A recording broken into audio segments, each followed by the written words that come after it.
Bapak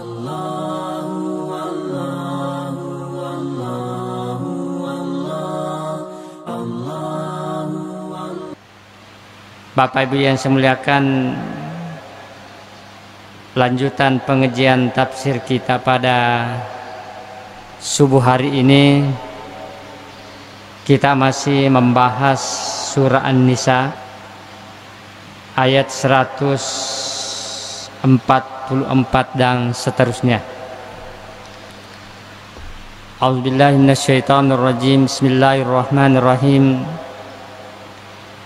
Ya ayyuhalladzina amanu la tattakhizul kafirina awliya'a min dunil mu'minin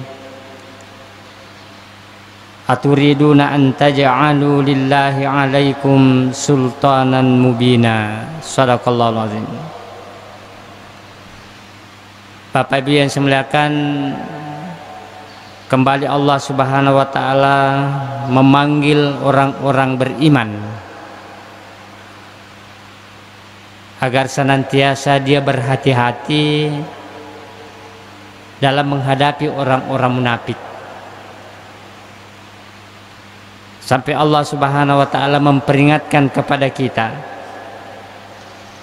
la tattakhizul kafirina awliya'a min dunil mu'minin.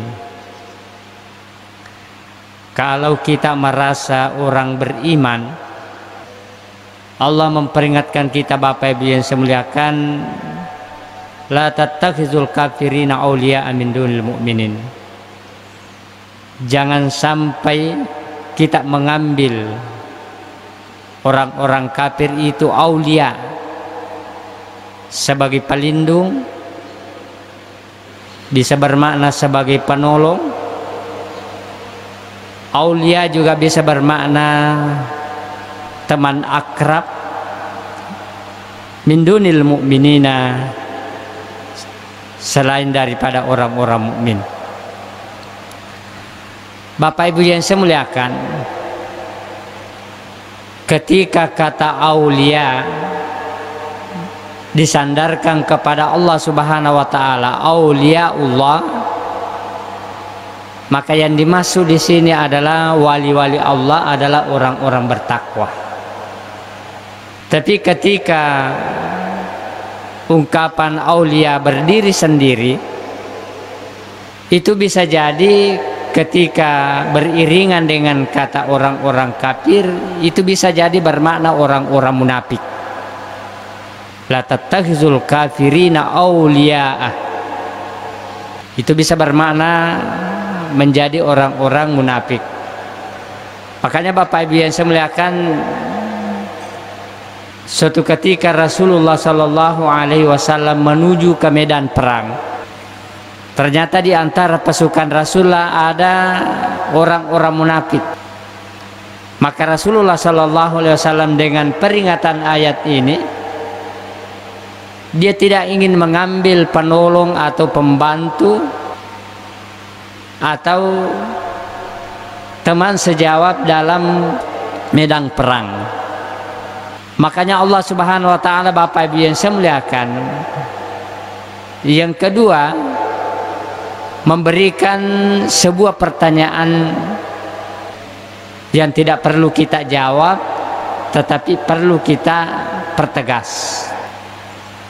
Kata Allah Subhanahu wa ta'ala, ketika kamu mengambil aulia, penolong-penolong itu dari orang-orang munafik, dari orang-orang kafir, aturiduna an taj'alu lillahi 'alaikum, apakah kamu ingin?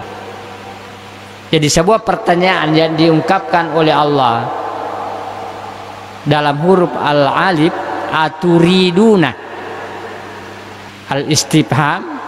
Tapi pertanyaan yang dimaksud di sini, Bapak Ibu yang saya muliakan, al-istifhamul ingkari, sebuah ungkapan pertanyaan dalam bentuk pengingkaran, artinya tidak boleh. Sama kalau kita mengatakan misalnya dengan ungkapan lain, kalau ada makanan yang kita larang kepada anak kita atau keluarga kita, Coba makan itu, nanti kamu lihat hasilnya. Itu artinya, apakah kau makan itu, kamu akan lihat hasilnya. Artinya sebuah pertanyaan yang tidak boleh kita lakukan, al-istifhamul inkari. Aturiduna an taj'alu lillahi 'alaikum sultanan mubina. Apakah kamu ingin, wahai orang-orang yang beriman, yang mengambil sebagai orang-orang munafik pelindung kamu, penolong kamu, teman akrab kamu, menjadikan Allah dengan bukti yang nyata ini menyiksa kamu? Ini sebuah al-istifhamul inkari. Bapak Ibu yang saya muliakan, artinya sebaiknya kita hindari hal seperti ini, seperti yang dilakukan oleh baginda Rasulullah ketika suatu medan perang, menuju ke medan perang, lalu mendapati orang-orang munafik yang menawarkan diri. Ada sekelompok orang munafik menawarkan diri, maka Rasulullah menolak tawaran mereka sebagai penolong atau pembantu mereka dalam sebuah medan perang. Bapak Ibu yang saya muliakan, ma'asyiral muslimin wal muslimat rahimakumullah. Pada ayat selanjutnya, innal munafiqina fid darkil asfali minan nar walan tajida lahum nasira. Sesungguhnya orang-orang munafik, Bapak Ibu yang saya muliakan, fid darkil asfali minan nar, tempatnya nanti di hari kemudian yaitu neraka yang paling bawah, yang paling rendah. Tidak ada lagi neraka di bawahnya, Bapak Ibu yang saya muliakan. Makanya ada 7 tingkatan neraka yang disebutkan para ulama, Bapak Ibu yang saya muliakan. Dan tingkatan yang bidarkil asfali yang ditempati orang-orang munafik. Neraka yang pertama, jadi kalau neraka itu menghitung dari atas ke bawah, Bapak Ibu yang saya muliakan. Kalau surga menghitung dari bawah ke atas. Jadi neraka yang paling atas itu namanya neraka jahanam. Itu yang pertama. Lalu turun ke bawah, itu namanya zumma lazza, neraka lazza, Bapak Ibu yang saya muliakan. Lalu turun ke bawah, urutan ketiga neraka al-hutamah. Lalu turun ke bawah, yang keempat neraka as-sa'ir. Lalu turun ke bawah neraka sakar. Lalu turun ke bawah, yang keenam neraka jahim. Dan turun yang paling dan rapi asfalid darki, yang ketujuh neraka hawiyah. Inilah yang ditempati para orang-orang munafik, Bapak Ibu yang saya muliakan. Abdullah bin Umar, salah satu anak Umar bin Khattab, dia pernah mengatakan bahwa anna asyaddan nasu azaban yaumal qiyamati salasa. Ada 3 golongan manusia, Bapak Ibu yang saya muliakan, yang sangat berat sisanya di hari kemudian, dan dia menempati neraka yang paling rendah. Yang pertama, kata Abdullah bin Umar, adalah orang-orang munafik. Sekira saya sudah sampai ke innal munafiqina fid darkil asfali minan nar. Golongan yang kedua yang mendapatkan azab yang paling dahsyat, menempati neraka yang paling rendah, adalah ashabul maidah. Siapakah itu ashabul maidah, Bapak Ibu yang saya muliakan? Ashabul maidah itu adalah para pengikut dulu Nabiullah Isa alaihissalam. Ketika ashabul maidah, pengikut Nabi Isa, meminta kepada Nabi Isa, ya Isa, nanti kami ingin beriman kepada kamu, anzil alaina ma'idatan minas sama, turunkan kami secara langsung dapat dilihat dengan mata kasar makanan dari langit. Coba bayangkan Bapak Ibu yang saya muliakan, ini permintaan Ashabul Maidah dalam surah Al-Maidah. Nanti kami ingin beriman ketika kami melihat makanan secara mata kasar turun dari langit. Anzil alaina ma'idatan minas sama. Lalu apa kata Allah ketika Nabi Isa alaihissalam berdoa dan Allah akan mengabulkan? Kata Allah subhanahu wa ta'ala, kalau aku nanti turunkan lalu mereka tidak beriman, fa inni u'azzibuhu azaban la u'azzibuhu ahadan minal alamin, maka aku akan siksa Ashabul Maidah itu dengan sebuah siksaan azab la u'azzibuhu ahadan minal alamin. Tidak ada siksaan yang setara yang menyamai di seluruh alam, al-alamin.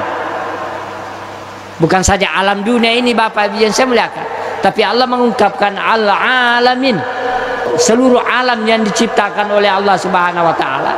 Tidak ada yang sama siksaannya, begitu dahsyatnya siksanya akan diberikan bagi Ashabul Maidah. Tetapi apa yang terjadi ketika Allah Subhanahu wa taala menurunkan Maidah dari langit dan dilihat dengan mata kasar sendiri, ternyata para pengikut Nabi Isa ini lari daripada janjinya dan dia tidak beriman, sehingga mereka akan disiksa oleh Allah.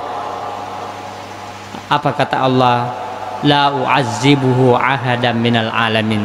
Tidak ada yang bandingannya siksaan Allah di alam yang Allah telah ciptakan. Ma'asyiral muslimin wal muslimat rahimakumullah. Golongan yang ketiga, kata Abdullah bin Umar, yang mendapat siksaan yang dahsyat setelah orang munafik lalu Ashabul Maidah adalah ala Fir'auna, para pasukan-pasukan Fir'aun. Bapak Ibu yang saya muliakan, di dalam surah Ghafir Allah Subhanahu wa taala berfirman, udkhulu ala fir'auna asyaddal azab. Masukkanlah pasukan-pasukan Fir'aun kepada azab yang sangat dahsyat. Bapak Ibu yang saya muliakan, kenapa Fir'aun dengan pasukannya mendapatkan azab yang sangat dahsyat? Ternyata kalau kita lihat Bapak Ibu yang saya muliakan, dalam sejarah tidak ada orang yang lebih tagut, yang paling menyesakkan, yang paling sadis dalam kehidupan dunia ini adalah Fir'aun. Bapak Ibu yang saya muliakan, ma'asyiral muslimin rahimakumullah. Makanya ketika Fir'aun mengejar Nabiullah Musa alaihissalam dengan sahabatnya, lalu sahabat Musa mengatakan, inna lamudrakun, ya Musa, kita ini sudah ditangkap oleh pasukan Fir'aun karena tentara di belakang ribuan, lalu lautan luas di depan. Apa yang kita lakukan? Tidak ada jawabannya Nabi Musa alaihissalam, Bapak Ibu yang saya muliakan, kecuali dia mengatakan, hasbunallahu wa ni'mal wakil, ni'mal maula wa ni'man nasir, wala haula wala quwata illa billahil aliyil azim. Inilah yang kita peringati dengan berpuasa Asyura, Bapak Ibu yang saya muliakan. Makanya ketika baginda Rasulullah Sallallahu Alaihi Wasallam hijrah ke Madinah, lalu mendapati orang-orang Yahudi berpuasa di 10 Muharram, kata Rasulullah, sayalah dengan umatku berhak berpuasa pada bulan itu memperingati Musa. Maka kita disunatkan puasa Asyura, Bapak Ibu yang saya muliakan.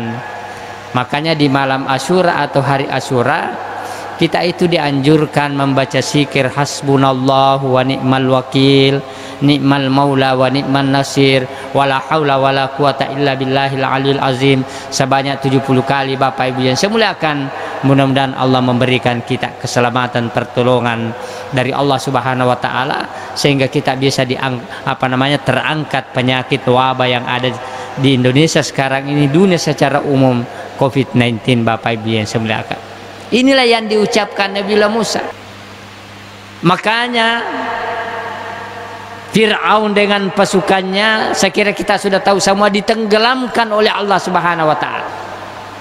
Begitu ditenggelamkan oleh Allah Subhanahu wa taala, dalam surah Yunus ayat 93 Allah menjawab, al-yauma nunajjika bibadanika litakuna liman khalfaka ayah. Hari ini memang aku tenggelamkan kamu, aku matikan kamu.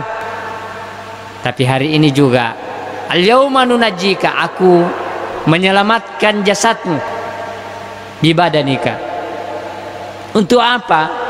Litakuna liman khalfaka ayah, supaya menjadi pelajaran orang-orang yang akan datang.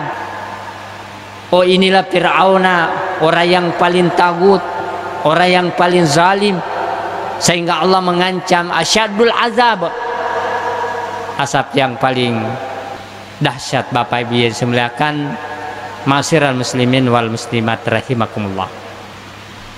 Kemudian pada ayat selanjutnya, illal ladzina tabu wa aslahu wa'tasamu billahi wa akhlasu dinahum lillah. Kecuali orang-orang munafik yang sudah taubat. Inilah karunia yang diberikan oleh Allah Subhanahu wa taala kepada hambanya Bapak Ibu yang saya muliakan, bahwa meskipun seorang hamba telah melakukan dosa besar, meskipun seorang hamba telah lari dari ajaran agama, tetapi ketika dia tabu itu artinya ar-ruju' ilallah, kembali kepada Allah Subhanahu wa taala. Tapi bukan hanya sekedar ungkapan lidah Bapak Ibu yang saya muliakan, bukan hanya sekedar ucapan mulut, tapi lebih daripada itu, wa aslahu. Mana buktinya? Buktinya wa aslahu, dia ingin memperbaiki diri, dia ingin memperbaiki sholatnya, dia ingin memperbaiki perilakunya, dia ingin memperbaiki tindakannya. Wa aslahu.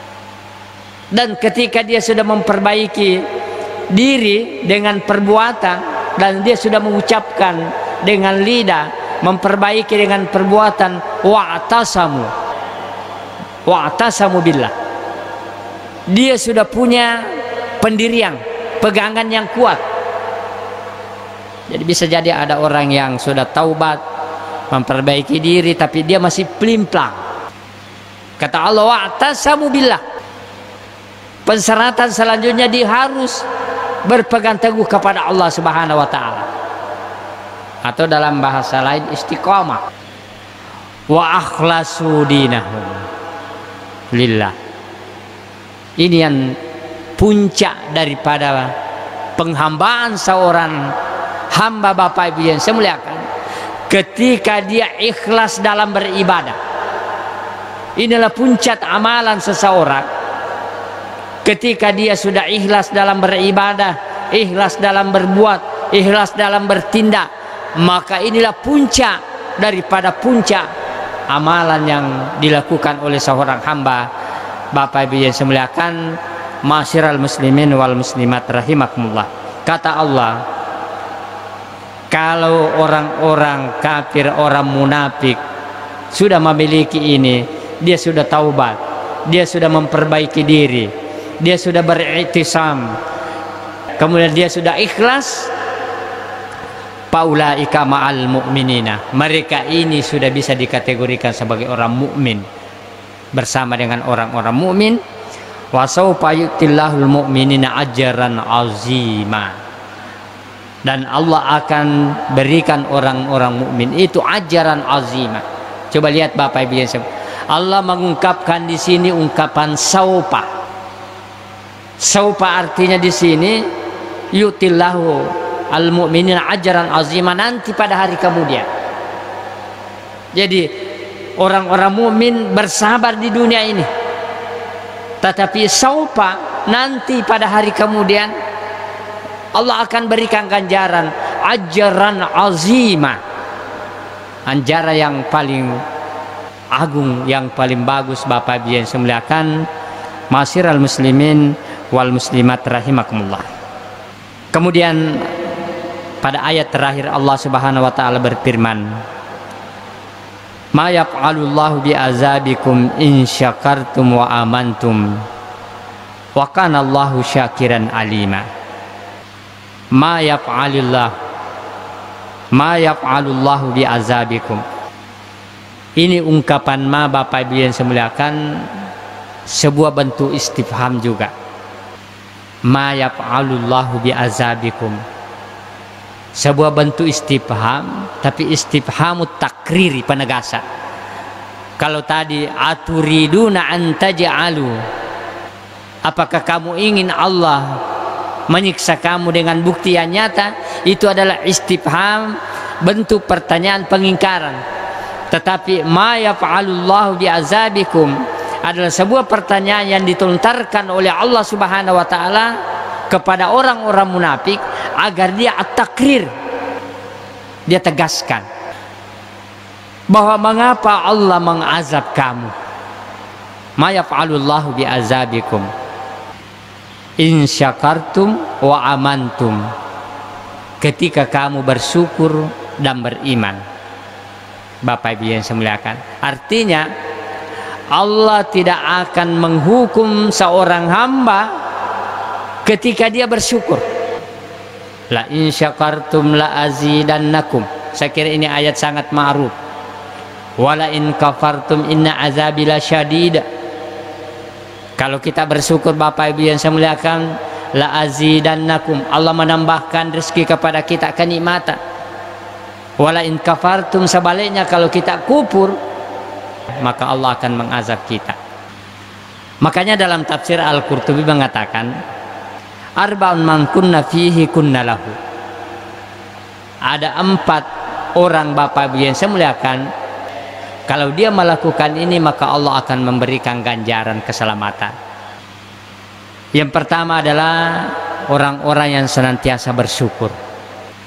Apapun nikmat yang diberikan oleh Allah Subhanahu wa taala, bagaimanapun keadaannya, dia senantiasa bersyukur di hadapan Allah Subhanahu wa taala, maka Allah akan jauhkan dari siksaan. Yang kedua adalah amantum, adalah orang-orang yang senantiasa beriman, Bapak Ibu yang saya muliakan. Dan yang ketiga, ad-du'a, orang-orang yang senantiasa berdoa atau beribadah, Bapak Ibu yang saya muliakan. Makanya doa itu juga sangat penting. Ad-du'a silahul mu'min. Doa itu adalah senjatanya orang-orang mukmin. Makanya di masa pandemik ini Bapak Ibu yang saya muliakan, tidak ada senjata yang bisa kita lakukan kecuali ad-du'a. Setelah kita berikhtiar Bapak Ibu yang saya muliakan, lalu kita berdoa dan tawakal kepada Allah Subhanahu wa taala. Masyiral muslimin wal muslimat rahimakumullah. Dan yang ketiga, orang yang dijauhkan dari azab dan diberikan ganjaran adalah orang yang senantiasa istighfar. Jadi ada 4 golongan. Orang yang dijauhkan dari azab dan diberikan ganjaran adalah orang yang bersyukur, orang yang beriman, orang yang berdoa dan beribadah. Dan yang keempat adalah orang-orang yang senantiasa istighfar. Wa makanallahu liyu'adzibahum wa anta fihim wa makanallahu mu'adzibahum wa hum yastaghfirun. Allah tidak akan mengazab umatmu wahai Muhammad ketika kamu berada bersama mereka. Tapi Rasulullah sekarang sudah wafat Bapak Ibu yang saya muliakan, sudah meninggal. Makanya Allah mengatakan wa makanallahu mu'adzibahum wa hum yastaghfirun. Allah tidak akan mengazab hambamu ketika dia senantiasa istighfar. Bapak Ibu yang saya muliakan, masyiral muslimin rahimakumullah. Kemudian salasun man kunna fihi kunna alai. Ada 3 juga orang ketika melakukan dia perbuatan itu, maka ganjarannya, azabnya kembali kepada dia. Yang pertama adalah an-nakazu, orang yang melanggar janjinya. Bapak Ibu yang saya muliakan, tidak akan ada orang yang melanggar janjinya. Paman nakasa fa innama yanqusu ala nafsihi. Tidak ada orang yang melanggar janjinya kecuali ganjaran perbuatannya itu kembali kepada dirinya sendiri. Yang kedua al-makar, orang yang senantiasa melakukan tipu muslihat, rencana jahat Bapak Ibu yang saya muliakan. Makanya Allah Subhanahu wa taala berfirman, wala yahiqul makra sayyi illa bi ahlihi, bahwa tidak ada ganjaran yang diberikan kepada orang-orang yang makar tipu muslihat kecuali kembali kepada dirinya sendiri. Dan yang ketiga adalah al-bagha, adalah orang yang senantiasa melakukan bencana kesaliman. Bapak Ibu yang saya muliakan, di dalam Al-Qur'an Allah Subhanahu wa taala berfirman, innama bughayikum ala anfusikum, sesungguhnya apapun yang kamu, bencana kezaliman yang kamu lakukan itu, maka kembali kepada dirimu sendiri azabnya. Ma'asyiral muslimin rahimakumullah. Olehnya itu ketiga perbuatan ini hendaknya kita jauhi. Yang pertama adalah melanggar janji, yang kedua adalah makar tipu muslihat, yang ketiga adalah al-bagha, bencana kesaliman atau melakukan kesaliman. Bapak Ibu yang saya muliakan, ma'asyiral muslimin wal muslimat rahimakumullah, saya kira inilah gambaran-gambaran orang munafik yang digariskan oleh Allah Subhanahu wa taala dalam Al-Qur'an. Mudah-mudahan kita senantiasa selamat atau dijauhkan daripada sifat-sifat kemunafikan, sehingga Allah mengangkat derajat kita di sisinya dengan tempat yang mulia. Ma'asyiral muslimin wal muslimat rahimakumullah, saya kira inilah yang sempat saya sampaikan di subuh hari ini. Mudah-mudahan kita senantiasa mendapat hidayah dan inayah dari Allah Subhanahu wa taala dan terlindungi daripada COVID-19 yang bisa menyelamatkan kita kecuali pertolongan dari Allah Subhanahu wa taala. Wa akhir da'wana alhamdulillahirabbil alamin. Allahumma fiq laqwamit tariq. Wassalamualaikum warahmatullahi wabarakatuh.